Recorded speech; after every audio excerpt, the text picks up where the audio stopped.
dos pontos que o Presidente da República destacou, António Mchanga, foi um olhar às empresas privadas, sobretudo, do seu ponto de vista de não se alienarem à corrupção. Não se alienarem no sentido de, por exemplo, há concursos públicos que até as próprias empresas vão pagando para poderem ganhar os mesmos. Como é que entende esta posição do Presidente da República, este apelo, de forma genérica? De forma genérica, ele está a piscar à direita e virar à esquerda. O que ele está a fazer é aquilo que Samara dizia. Alguém vai para a sede do partido, diz abaixa isto, quando volta para casa diz viva aquilo que eu disse abaixa lá, viva aquilo que eu disse que abaixa lá. O Presidente da República tem que dar sinais. Ele é o magistrado número 1, é o alto magistrado da nação. Ele tem que dar sinais de que ele é combatente anticorrupção. E ele sabe onde é que tem que pegar. O Presidente da República não pode ficar calado e não nos dizer quem são os camaradas dele que levaram dinheiro para reabilitar o bloco operatório do Hospital Central. Passam já mais de 6 anos, ele sabe desse assunto. Está calado. O Presidente da República sabe perfeitamente quem são as pessoas que andam a fazer essas obras mal feitas. O Presidente da República sabe perfeitamente por que há guerra na CTA, por que toda a gente quer dirigir CTA, porque é grande fonte de corrupção. Ele, é por causa disso que ele devolveu o trator e mandou cessar o primeiro secretário que lhe oferecer o trator. Acredito que aquela rede ali que disse quem são os outros que estão na linha. E ele próprio, em algum momento, diz que ele sabe de algumas coisas que as forças de defesa e segurança praticam. Quando ele estava na reunião aqui, essa última reunião que foi fazer no Instituto Alberto Chipande, disse claramente que eu sei que alguns militares aqui andam a extorquir as pessoas, batem carros. Mas, obrigado, António Mchanga. Engenheiro Mourinho. Que ele tem que trazer essas pessoas ao público. A corrupção é um problema clássico, podemos assim dizer, vem de gerações e gerações em quase todo o mundo, já dizia Patrick Chabal. Como é que olha para essa questão, este pronunciamento? O Presidente da República exortou sobretudo as empresas privadas. Exatamente. Olha, a corrupção é um problema, é como se fosse uma pandemia. Emperra o desenvolvimento do país. O Presidente da República, como o mais alto magistrado do país, naturalmente, e ele, aliás, uma das bandeiras de governação de Sua Excelência, Sr. Presidente, é justamente o combate à corrupção, para além dos esforços para trazer a paz e outras coisas melhores para Moçambique, né? Mas o que eu queria dizer é o seguinte, é que, primeiro dizer que ele falava no dia 9, no passado dia 9, na sede, portanto, da PGR, em que ele recebeu lá, portanto, algumas ilustres figuras e falou sobre corrupção.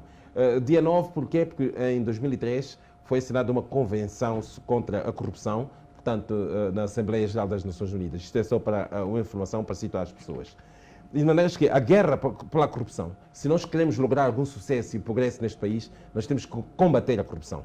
Há países em que a corrupção paga-se com pena capital. Caso da China, quando há corrupção, altos dirigentes, já houveram alguns altos dirigentes que foram simplesmente sacrificados porque apanharam pena máxima devido à corrupção. Então, corrupção é um cancro. Este país, o desenvolvimento deste país tem sido assim muito lento, justamente entre outros males, estou a falar da guerra entre outros males, a corrupção está emperrada, está enraizado em muitos setores de atividade. De maneira que há que começar, há que pegar por onde começar, aliás, a luta contra a corrupção. E também passa necessariamente não só por punição das pessoas, mas acima de tudo pela educação da nova geração.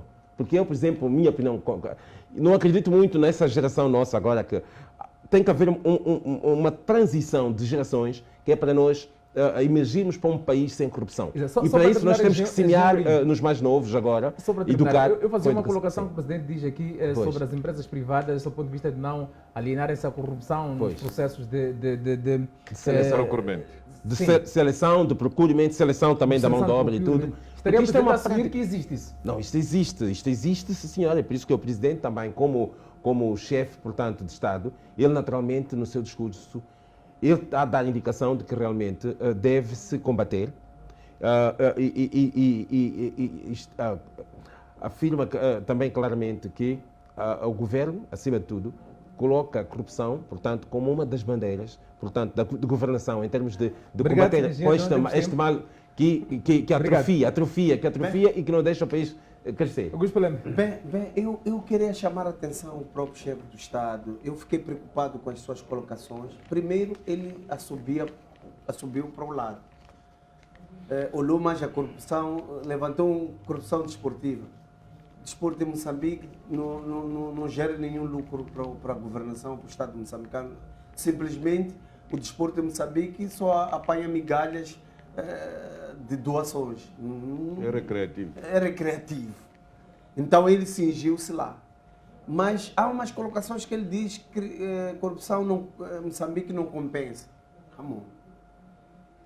Tantos ricos aqui em Moçambique, se for já pegar a riqueza deles e o salário que ganha, será que é aquilo? E me diga quantos estão a pagar, os corruptos que foram apanhados, estão nas cadeias, quantos? A não ser o único que é Zucula, que está ali e que não tem perigo de fuga, que está ali preso, coitado. Mas a maioria, os embaixadores, a Cetina Titosse, o Cambaza, estão aí, muitos já até voltaram a ocupar os seus postos. Então, dizer que crime não compensa, falar do procurement, é uma falácia. Porque agora com o Covid-19, está a haver adjudicações diretas. O que é isso? Exato, obrigado Augusto Pelema, obrigado engenheiro Alberto Mourinho, obrigado António Muxanga pela vossa presença aqui no programa Governação desta quinta-feira. Nós voltamos próxima semana, na terça-feira, para o programa Despertar Debate e continuaremos a trazer temas que incidem sobre si, estimado telespectador. Já sabe que é preciso que se previna contra a Covid-19 nesta altura de festas. É importante saber que vale a pena doar sangue no hospital do que perdê-lo nas estradas. Então, se beber não conduza, se conduzir não beba. Até terça-feira.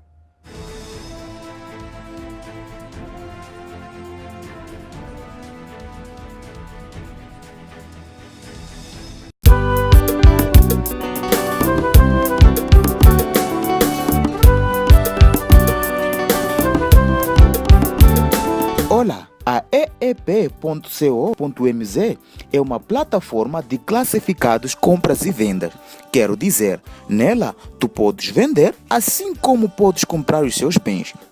E não só, fazemos cadastro de lojas com endereço fixo de venda de eletrodomésticos, celulares, computadores, roupas, utensílios e não só, de parques de venda de viatura. A plataforma está disponível a ser usado por todo o país.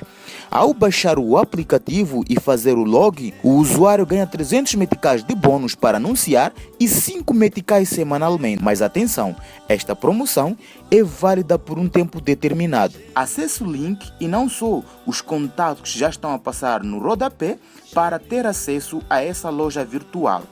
eep.co.mz, a tua loja virtual.